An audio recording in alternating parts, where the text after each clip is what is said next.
Olá, meus amigos! Sejam bem-vindos a mais uma EBD Online. Seja firme! Vem com a gente!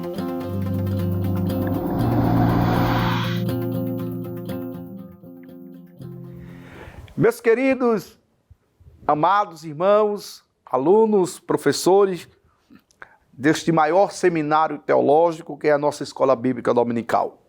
Hoje, na lição, 11ª lição da classe da Sala dos Jovens, que tem uma temática, né? O tema de hoje é o tema da lição em geral, né? Quando diz, sejam firmes, ensino sadio e caráter santo nas cartas pastorais. Fomos muito abençoados, a nossa juventude e as salas dos jovens foram muito abençoadas todos por esta lição riquíssima em conceitos práticos de obreiros, de liderança e de orientação para a vida cristã. Foi muito abençoado com essa lição. A lição de hoje, lição de número 11, seja firme. É mais um conselho do apóstolo Paulo ao jovem obreiro Timóteo. Eu achei interessante e destaquei o texto principal da lição, que diz assim, 2 de Timóteo, capítulo 1, versículo 13 e versículo 14. Conserva o modelo das sãs palavras, que de mim tens ouvido, na fé, no amor, que há em Cristo Jesus. Guarda o bom depósito pelo Espírito Santo que habita em nós. Né? O líder deve estimular seus liderados a serem firmes, valorizando e investindo no dom que receberam de Deus. Esse é o resumo da nossa lição. A lição ela vai ser dividida e o primeiro ponto, Paulo faz uma retrospectiva, momentos que marcaram a sua vida, a sua trajetória. É bem provável que nos momentos que Paulo viveu, momentos de alegrias, momentos de dificuldade, em todos os momentos ele sempre trazia uma palavra de encorajamento, trazia uma palavra de alegria, trazia uma palavra para os pastores, principalmente o jovem Timóteo, os líderes, uma palavra de motivação. Essa relação do apostolado, essa relação entre o apóstolo e o novo obreiro, o jovem obreiro, gerou um relacionamento de amizade, de respeito, onde Paulo era, naqueles dias, a referência para o jovem Timóteo. Né?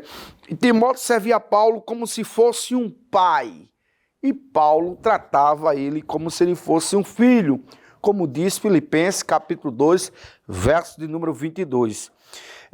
Na vida da liderança, é preciso construir obreiros, líderes, que venha nessa construção manter um bom relacionamento, manter uma vida dedicada a Deus, à igreja do Senhor e construindo essas pontes de amizade, esse bom relacionamento entre Paulo e Timóteo. Isso é salutar para a liderança do jovem, é de grande proveito para a igreja em que aquele jovem o pastoreou também. Então, Paulo lembra das orações. Esse primeiro ponto, Paulo traz uma recordação, né? Uma retrospectiva de toda a sua liderança, de todo o seu trabalho que ele lidou e trabalhou junto a Timóteo. Ele fala sobre a grande intercessão da igreja e também do próprio Timóteo. E aí a gente já entra no segundo ponto, onde ele vai agora trazer podemos entender assim, na nossa fala, os ajustes finais, né? Ele traz agora um preparo, ele estava preparando Timóteo, ele sabia da sua partida, ele sabia do que estava lhe aguardando e ele vai trazendo para Timóteo uma palavra sempre de exortação, de orientação para crescimento daquele jovem. Segundo ponto, ele diz, despertes o dom, ou seja, a chama acesa, que essa força ministerial de Timóteo vinha do dom divino que recebera pela imposição das mãos dos presbíteros, incluindo Paulo, 1 Timóteo, capítulo 4, versículo 14, como 2 Timóteo, capítulo 1, versículo 6. Então ele começa agora a pedir para Timóteo criar um exercício que haja se despertar no sentido metafórico do verbo despertar, é como assoprar de brasas vivas para manter aceso o fogo. Não era que o jovem Timóteo estivesse no momento de desmotivação. Não era que o jovem Timóteo estivesse passando por um processo de querer abandonar a obra. Não é esse o ponto, não é isso que o texto fala. Mas é que os líderes obreiros, Paulo estava querendo enfatizar que sempre precisa de um renovo, de um ânimo, de um sangue novo, de uma renovação. E não uma renovação simplesmente de pessoas por pessoas, mas a renovação da própria pessoa. Você precisa cada dia mais melhorar. Em outra carta que Paulo escreve, ele diz assim, querendo um aperfeiçoamento do santo, para que cheguemos à unidade da fé. E isso para que nós possamos crescer, produzir, melhorar. Por essa razão, Paulo vai tratar isso com o jovem, do seu encorajamento, e para que ele possa continuar desenvolvendo o seu ministério, diante a inclinação da timidez, do desafio, a própria obra, o próprio trabalho da seara do mestre, tem os seus percalços, os seus desafios, as suas dificuldades. Então, Paulo estava querendo dizer para ele que ninguém nesse mundo está isento a viver esses momentos difíceis da vida. Porém, Deus é fundamental. Uma experiência com Ele é fundamental para que possamos prosseguir na jornada, para que possamos continuar a viver momentos, experiência com Deus na nossa liderança. Ele cita aqui em 1 Reis, capítulo 19, verso 1 ao 19, onde vai, na narrativa, falar de um grande profeta, de um grande homem de Deus, um grande líder que teve medo, que passou por dificuldade, que buscou a Deus um refúgio e se isolou em uma caverna. Porém, Deus foi o trator com ele, né? Deus conhece o material que ele fez, que é o homem. Ele conhece que esse material é frágil, esse material precisa da presença do Altíssimo. Então o profeta Elias, o profeta que ora tinha pedido para Deus mandar fogo do céu, e Deus mandou fogo do céu. Um profeta que quando orava, Deus o respondia, se encontrou num momento difícil. E isso acontece com você, meu caro jovem, meu caro líder de jovem, professor. Isso acontece com todos nós nessa caminhada cristã. Sempre, vez por outra, nós estamos pensando em querer desistir, em querer parar.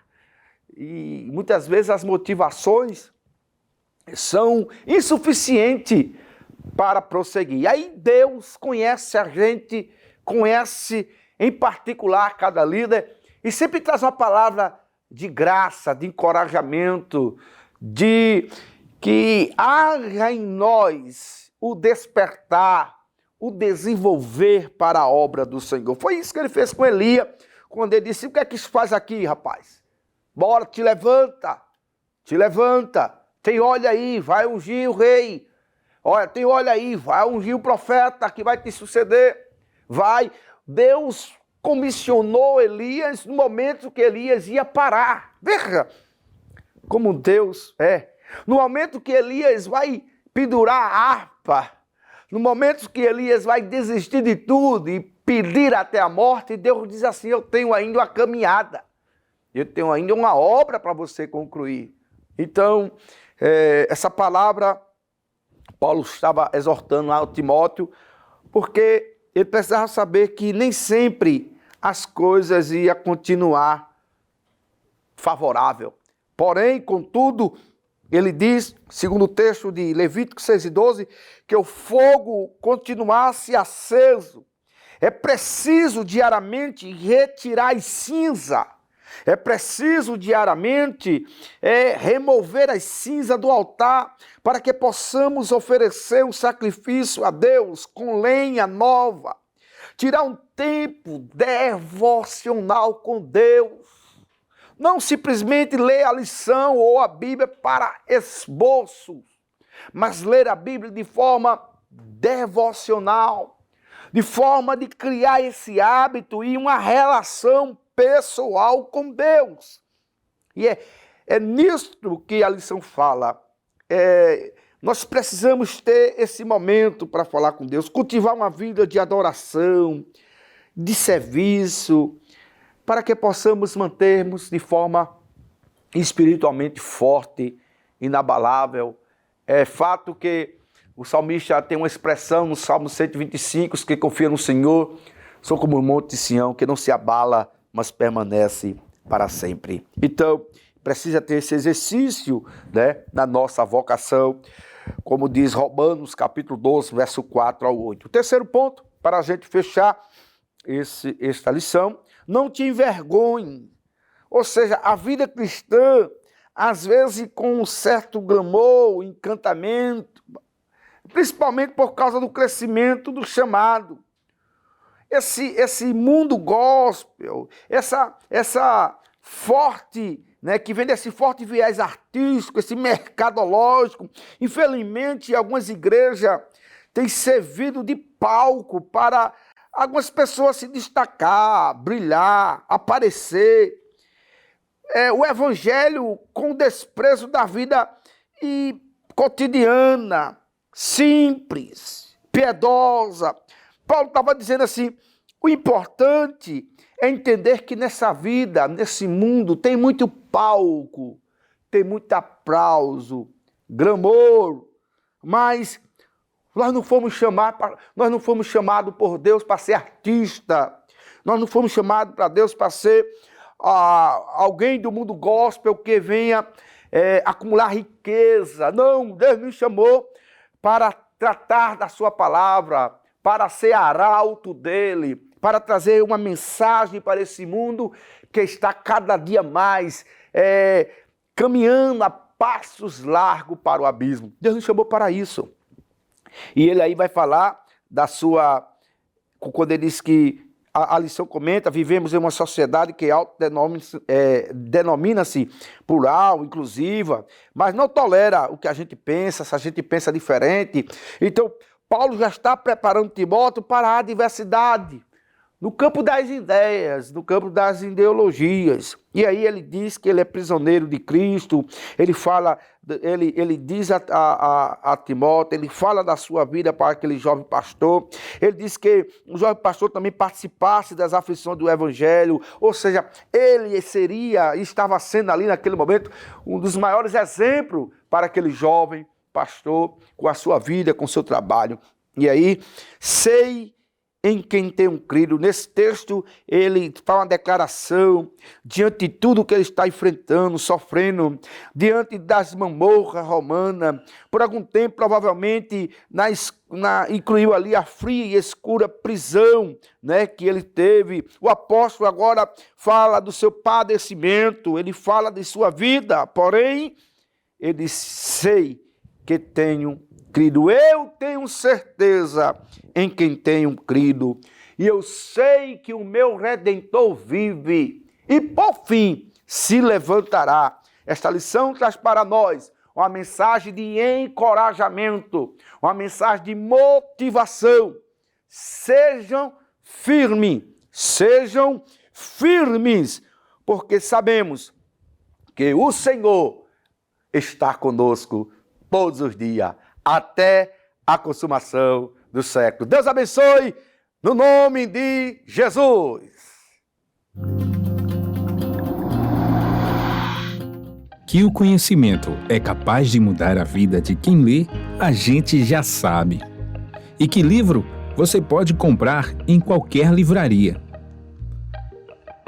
Mas nós transformamos 100% do nosso lucro em mudança de vidas, através da ação social, evangelismo e missões. Ao adquirir qualquer um de nossos produtos, seja presencial ou à distância, você está investindo em alguém. Na próxima vez que você for comprar livros ou artigos evangélicos, não vá em qualquer lugar. Vá na Livraria Arca Missionária. Uma nova história começa quando você compra aqui. Agora você pode fazer a sua contribuição através do Pix. Uma operação rápida, segura e sem custos. Abra o aplicativo do seu banco, clique na opção Pix e em seguida vá na opção Transferência. Depois é só digitar nossa chave Pix, que pode ser o nosso CNPJ 11 120 490 0001 86. Nosso e-mail contribua@eadalp.org.br ou nosso celular 81 98883 2755. Verifique se a contribuição é para a Igreja Evangélica Assembleia de Deus em Abreu Lima, Pernambuco. Confirme a transferência e depois siga o procedimento do seu banco. Anote nossas chaves Pix para não esquecer. CNPJ 11 120 490 0001 86. E-mail contribua@iadalp.org.br. Celular 81 98883 2755. Você está contribuindo para o crescimento da obra de Deus.